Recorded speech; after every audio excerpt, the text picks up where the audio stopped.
3 ans après Shazam et surtout à peine 1 an après Jungle Cruise, John Collet-Sierra et The Rock collaborent de nouveau afin de nous offrir aujourd'hui Black Adam. Tout d'abord, avant de voir cette vidéo, et si vous ne connaissez pas le personnage, je vous conseille de voir celle-ci que je vous ai fait il y a 4 mois et dans laquelle je vous présente le personnage, son lore et sa quête, et surtout tout ce qu'il faut savoir sur ses origines avant d'aller voir le film. C'est un nouveau concept entre guillemets que je vous ai lancé sur la chaîne cette année et dans laquelle je vous présente un personnage qui arrive tout droit des comics au cinéma pour la première fois. Bref, si ce genre de concept ça vous plaît et que ce genre de vidéo aussi, ben n'hésitez pas à lui faire un petit coucou parce que j'ai plusieurs autres projets en tête. Bref, revenons à Black Adam. Que vaut réellement ce spin-off de Shazam? Et surtout la question que l'on se pose aujourd'hui, va-t-il arriver en grand sauveur du DCU face à Marvel? Eh bien c'est ce que je vous propose de découvrir aujourd'hui dans cette critique.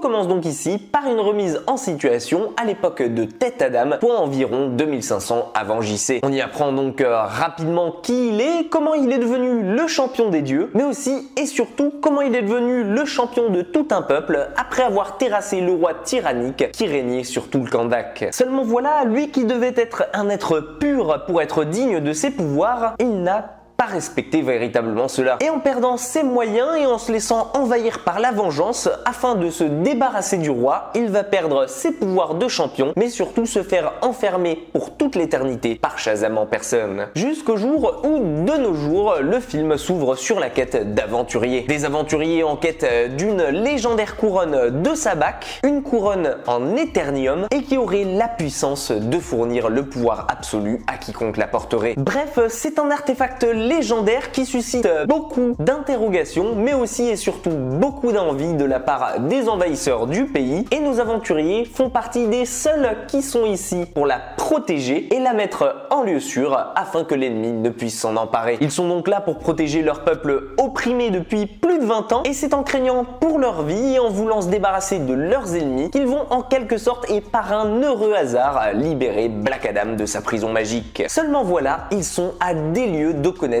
qui il est réellement. Et c'est donc autour de cette révolte de la part du peuple qui lutte contre l'intergang que va s'articuler le film. Et en effet, vous allez donc suivre ici un Tête Adam qui va être libre de faire ce qui lui plaît dans un monde tout nouveau pour lui et qui, en se faisant invoquer sur Terre par une femme en détresse, mais surtout sortir de sa prison magique, va décider malgré lui de suivre la voie du peuple. Alors, bien entendu, ce n'est pas et il est bien loin d'être un super-héros. Et bien, c'est même tout le contraire, façon anti-héros à la Deadpool. Et si vous avez suivi ma vidéo sur le sujet, eh bien vous savez à quel point il est dangereux et surtout à quel point il est difficile de le raisonner. Et c'est donc pour ça que la Justice Society va être envoyée à distance par Amanda Waller, et oui, encore elle, afin de l'empêcher d'agir. Composée donc de Cyclone, Hawkman, Dr. Fate ou bien encore Atom Smasher, cette dernière aura pour ambition de mettre un terme au règne de Black Adam, mais surtout à la souffrance qui règne autour de lui. Une mission qui risque d'être bien plus compliquée que prévu. Mais alors, si je suis de si bonne humeur, eh bien justement c'est parce que je m'attendais pas à voir que le film marche tout aussi bien. Parce qu'en effet, le scénario qu'il nous propose ici fonctionne du tonnerre. Et pourtant, adapter ça des comics, eh ben c'était pas une mince affaire. Alors bon, certains pourront dire en grande partie, et je les en tiendrai pas fautifs, que le film se contente de repomper une formule déjà connue et déjà utilisée par le passé avec la Suicide Squad ou bien encore avec la Justice League, mais pourtant j'ai pas trouvé ça désagréable vu que ça a été fait de la meilleure des manières et que ça a déjà prouvé son efficacité par le passé, mais aussi et surtout parce que c'est minime face à ce que nous offre tout le film. Parce que du côté de la réalisation, du côté de la mise en scène du film, en survolant le scoring de sa bande sonore, mais aussi en passant par ses effets spéciaux, et ben je peux vous dire que dans ces 4 choses là, le film excelle tout bonnement et même qu'il est une petite bombe visuelle. Et si je dois vous prévenir d'une seule chose, c'est qu'en 1h50, vous aurez clairement pas le temps de vous ennuyer. Visuellement, le film est magnifique, ça pète de partout, il y a de l'action quasi constante et surtout, l'humour, oui, pour certains qui se posaient la question, n'est pas aussi lourde que dans Shazam et il en fait juste ce qu'il faut quand il le faut afin de garder son côté sérieux. Alors bon, pour ma part, j'ai quand même été un poil déçu qu'il soit pas aussi sombre que l'aurait été par exemple un Batman avec avec Robert Pattinson parce que j'aurais trouvé que ça collait bien à son personnage. Et de ce côté-là, j'ai senti une petite réserve avec l'humour que se permettait Jaume Collet-Serra, lui qui a réalisé l'an dernier Jungle Cruise. Mais aussi, et d'un autre côté, je peux dire qu'on peut être clairement content qu'ils soient pas allés full second degré comme ils l'ont été avec Shazam, ce qui aurait pour autant ruiné potentiellement tout le personnage de Black Adam ici. Et j'ai même trouvé ça parfait puisque ça permettait en quelque sorte à The Rock d'épouser parfaitement son personnage. Et surtout, ça lui permet d'avoir des scènes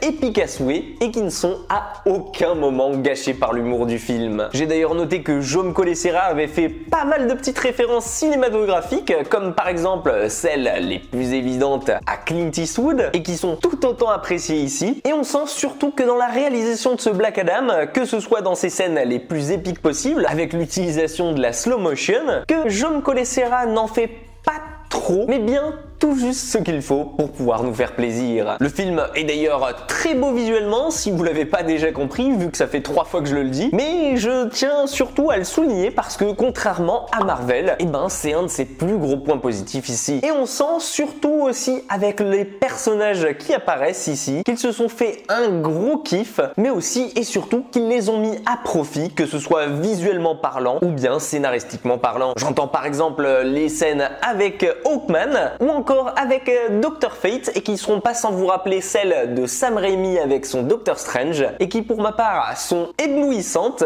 et je les ai tout bonnement adorées et elles apportent clairement un petit plus au film. J'aimais tout de même une petite réserve puisque c'est pas le cas notamment avec les personnages d'Atom Smasher et celui de Cyclone qui malheureusement à mon avis ici ne servent pas à grand chose et ont été clairement mal utilisés. Mais pour moi là où le film est une véritable réussite en soi, c'est qu'il arrive facilement à nous faire s'attacher à son personnage principal, à savoir celui de Black Adam, interprété par The Rock, et sur lequel tout au long du film et de temps à autre, on va en savoir un peu plus sur ses origines et son personnage, et que ce soit globalement pour ses pouvoirs, pour les scènes d'action qui lui sont offertes, ou bien encore pour la qualité de The Rock à l'interpréter, je trouve que c'est une très belle réussite pour DC Comics. Et pour ma part, et sans trop vouloir vous spoiler sur le film, considérant ce qu'on en voit à la fin, je pense qu'il peut clairement relancer le DCU face à Marvel. Et à mon humble avis, je pense que ce Black Adam va plaire à plus d'un. Alors bien sûr, il se démarque pas tant réellement du moule et de la formule déjà bien utilisée par DC pour ses autres films, comme pourrait le faire par exemple un Batman ou un Joker qui ne suit pas la logique du DCU, mais en revanche, je peux vous dire que je me suis à aucun moment ennuyé devant et qu'il a réussi grandement son pari ici en prouvant que DC pouvait être capable